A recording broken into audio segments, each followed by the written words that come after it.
Hello everyone, কেমন আছো তোমরা? তো আজকে তোমাদের সাথে বেশ কিছু পার্সোনাল জিনিস শেয়ার করতে চাই।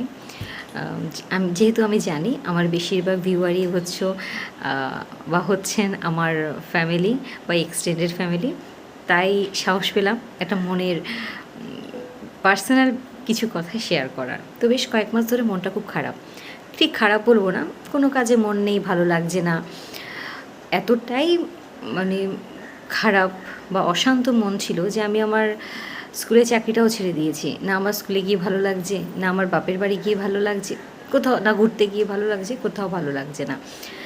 অ্যাকচুয়ালি আমার মনে নানা প্রশ্ন জেগেছে। এই প্রশ্নগুলোর উত্তর আমি খুঁজে পাচ্ছি না বেশ কিছুদিন। তো বেশ কিছুদিন আগে যখন কলকাতায় বইমেলা হচ্ছিল, বইমেলা থেকে এই বইটা কিনে নিয়ে এসে, এই বইটার নাম হচ্ছে পরলোক এবং পুনর্জন্মের সত্য ঘটনা। তো এই বইটা পড়ে না আমি খুব প্রভাবিত হয়ে গেছিলাম যে সত্যিই তাই। হঠাৎ করে আমার মনে এসছে যে সত্যি তো এই বইটাতে যা বলা হচ্ছে, যদি সত্যি সত্যি আমাদের পুনর্জন্ম হয়ে থাকে, এই আগের জন্মে আমরা অন্য কিছু থাকি, তাহলে এই জন্মর উদ্দেশ্যটা কী? যাই হোক, আমি যখনই কোনো কিছু নিয়ে রিসার্চ করি আমি ঠিক খুব অবসেসড হয়ে যাই। আর তাপসে সেখানেই বড্ড আপত্তি যে ঠিক আছে পড়ো, কিন্তু এতটা সিরিয়াস হয়ে যাওয়ার কী আছে। বাট এবার আমি সত্যি সত্যি খুব সিরিয়াস হয়ে গেছি। এই বইটার পরে আমি একটা বই খুঁজে পাই, সেটা হচ্ছে ওয়ান সোল মেনি বডিজ। ওই বইটা পড়ে তো পুরো আমার মাথা খারাপ হয়ে গেছে। তো ওখানে বেসিক্যালি লেখা হচ্ছে যে আমরা যে বলি না জীবন একটাই, বিশ্বাস করো জীবন একটা নয়, আমাদের সোল একটা। এই সোলটাই বারবার ইনকার্নেশনের ফলে বিভিন্ন জীবনযাপন করছে। মানে তুমি যদি দেখো, আমরা যখন ভাতের মার গালি, কয়েকটা ভাত কিন্তু বেরিয়ে যায়, সেই ভাতগুলো নিয়ে কিন্তু কেউ দুঃখ করে না। সেই রকমই একটা সোল হাজারটা জীবন পাচ্ছে, একটা জীবন যদি নষ্টও হয়ে যায় বা একটা জীবন যেমন তেমনভাবে কেটে গেল, এটা নিয়ে এত দুঃখ করার কিছু নেই। যাই হোক, বললাম না আধ্যাত্মিক লেভেলের কথা। এরকম এই বইগুলো পড়তে পড়তে হঠাৎ করে আমি একদিন আমার ঠাকুমাকে স্বপ্ন দেখি। আমার ঠাকুমা 2017 সালে মৃত্যুবরণ করেছিলেন। তো 2022-এ আমার বিয়ে হয়। বিয়ের সময় থেকে, মানে বিয়ে ঠিক হয়েছে সেই সময় থেকে আমি দেখছি যে ঠাকুমা আমাকে একদিন স্বপ্নে দেখেছি, ঠাকুমা বলছে তুই এটা বানিয়ে নিস, ওটা বানিয়ে নিস, সেটা আমার তরফ থেকে তোকে গিফট। আমি গিফট কথা বললাম না, কারণ যাই হোক, তারপরে আমি বিনু হওয়ার পরে একবার স্বপ্ন দেখছি যে আমি, আমার মা আর আমার ঠাকুমা আমাদের পুকুর পাড় ধরে গোল গোল বেশ ভালো করে একটা ঘুরে একটা ভালো টাইম কাটাচ্ছি। আর তখন আমি খুব ছোট, এমন নয় যে আমি বিশাল বড়।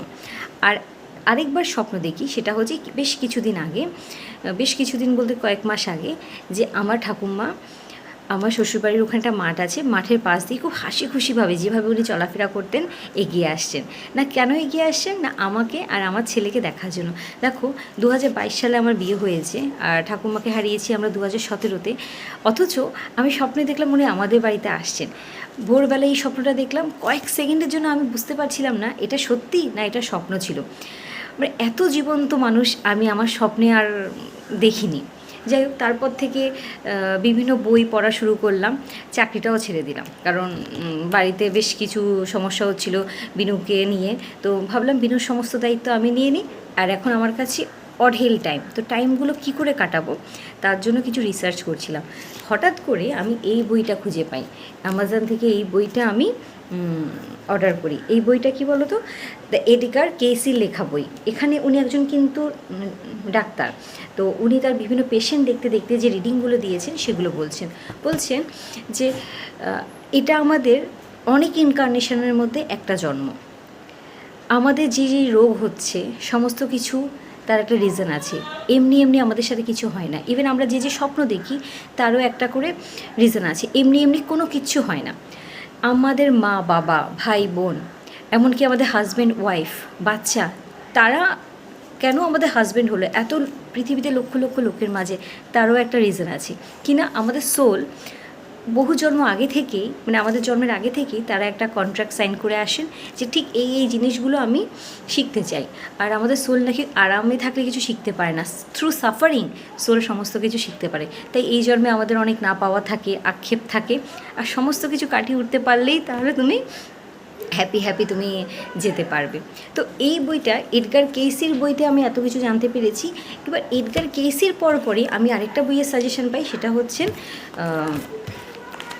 যোগানন্দাজির এই বইগুলো। এবার যোগানন্দাজি অবশ্যই সবাই ওনার সম্পর্কে জেনেই থাকবেন।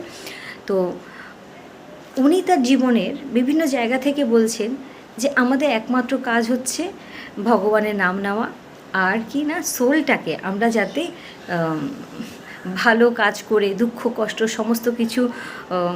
সমস্ত কিছুর মধ্যে দিয়ে আমরা এগিয়ে আমরা এই সোলটাকে সে অ্যাকচুয়ালি কী শিখতে এসছে সেই পথে এগিয়ে নিয়ে যাওয়া, বেসিক্যালি হিলিংয়ের উপরে। বিশেষ করে এই বইগুলো সবকটা পুরোটা পড়া হয়নি, কিছু কিছু পড়া হয়েছে, কিছু কিছু সম্পর্কে ইউটিউব থেকে কিছু জ্ঞান নিয়েছি। অসাধারণ বই। আমি চেষ্টা করব তোমাদের সাথে, যারা আমার ফ্যামিলি মেম্বার আছো, যারা আমার ভিডিও রেগুলার দেখো, তোমাদের সাথে এই প্রত্যেকটা বইয়ের চ্যাপ্টারগুলো মাঝে মাঝে তোমাদের সাথে ডিসকাস করার।